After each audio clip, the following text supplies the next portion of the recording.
বছর আগে এই অঞ্চলে ঈদের মিছিল ছিল একটি অন্তর্ভুক্তিমূলক উৎসবের প্রতীক। ইতিহাস ঘাটলে দেখা যায় সুলতানি আমল থেকে শুরু করে মুঘল সাম্রাজ্য চলাকালীন সময়েও ঈদের দিন বর্ণাঢ্য মিছিল হয়ে উঠেছিল বিভিন্ন জাতিগোষ্ঠীর পারস্পরিক সৌহার্দ্য ও ভ্রাতৃত্বের প্রতীক। হাতি, ঘোড়া ও বিভিন্ন বাদ্যযন্ত্রের সুরে ঈদের মিছিল নাগরিক জীবনের প্রাণবন্ত সামাজিক উৎসব হিসেবে উদযাপিত হয়ে আসছিল। কিন্তু পরবর্তী সময়ে ঔপনিবেশিক শাসন ও উঁচু জাতের জমিদারদের সাংস্কৃতিক দমনে ক্রমেই ক্ষীণ হয়ে আসে এই উৎসবের আমেজ। বাঙালি মুসলমানের উপর সাংস্কৃতিক আধিপত্য ও স্বৈরাচারী শাসন ঈদের উৎসবকে একটি আমেজহীন ছুটির দিনে পরিণত করে। ছাত্র জনতা জুলাই গণঅভ্যুত্থানের মাধ্যমে সেই সাংস্কৃতিক আধিপত্যবাদের উপর আঘাত হানে। জুলাই গণঅভ্যুত্থানের পর ঈদের মিছিল আবারও শুরু হয়। গত বছর রাজধানী ঈদ মিছিলে বিপুল মানুষের অংশগ্রহণ ও এই আয়োজনকে নতুন মাত্রা দিয়েছিল। ঈদ মিছিল শহরের সড়ক অতিক্রম করার সময় পথের ধারে দাঁড়িয়ে থাকা অসংখ্য মানুষ স্বতঃস্ফূর্তভাবে এতে যুক্ত হন। শিশু, তরুণ ও প্রবীণ সকলেই ঈদের আনন্দ ভাগাভাগি করতে রাস্তায় নেমে আসেন, ফলে পুরো শহর উৎসবমুখর পরিবেশে মুখর হয়ে ওঠে। এই ধারাবাহিকতায় এবছরও নাগরিকদের অংশগ্রহণে আয়োজন করা হচ্ছে ঈদের মিছিল। এবার শুধু ঈদের দিন বর্ণাঢ্য মিছিলই নয়, বরং ঈদের আগের দিন থেকে টানা 3 দিন যাবৎ উদযাপিত হতে চলেছে ঈদ উৎসব।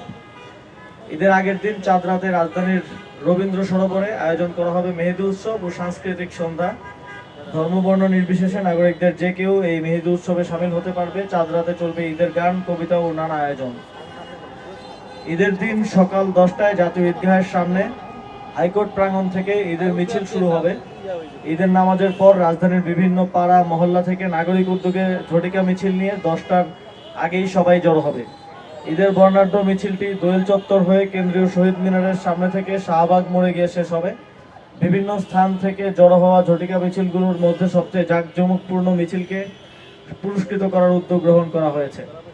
ঈদের মিছিলে ঐতিহ্য অনুযায়ী থাকবে বিভিন্ন ঐতিহাসিক চরিত্রের উপস্থিতি, প্লেকার্ড, হাতি ও ঘোড়ার গাড়ি ইত্যাদি। ঈদের পরদিন ঐতিহাসিক সোহরাওয়ার্দী উদ্যানে আয়োজন করা হবে ঘুড়ি উৎসবের। ঢাকার প্রাচীন এই ঘুড়ি উৎসবকে ঈদের উৎসবের সঙ্গে পালন করার মাধ্যমে অন্তর্ভুক্তিমূলক বাংলাদেশের সাংস্কৃতিক চর্চার একটি মিথস্ক্রিয়া তৈরি হবে বলে আমরা বিশ্বাস করি। এই আয়োজনের বাস্তবায়নের জন্য একটি বাস্তবায়ন কমিটি গঠন করা হয়েছে এবং কার্যক্রম পরিচালনার লক্ষ্যে কয়েকটি উপকমিটিও গঠন করা হয়েছে। শিশু কিশোরদের আগ্রহী করতে ঈদের মিছিলের বড় একটি অংশ জুড়েই থাকবে কিডস জোন। 100 বছরের ঐতিহ্যপূর্ণ এই ঈদ উৎসবে ব্যাপক উপস্থিতির প্রত্যাশা করা হচ্ছে। নাগরিক উদ্যোগে এই আয়োজন বিধায় সর্বসাধারণের আর্থিক সাহায্য গ্রহণ করা হবে। এছাড়াও স্বেচ্ছাসেবী যে কোনো তরুণও যুক্ত হতে পারবে এই আয়োজনের সঙ্গে। আপনারা জানেন যে ঈদ মিছিল এই অঞ্চলের একটি ঐতিহ্য এবং প্রায় 500 বছর আগে নিয়মিত এই ঈদ মিছিল আয়োজিত হতো এবং এর মাঝেও বিভিন্ন সময়ে বিচ্ছিন্নভাবে এই ঈদ মিছিল আয়োজিত হয়েছে।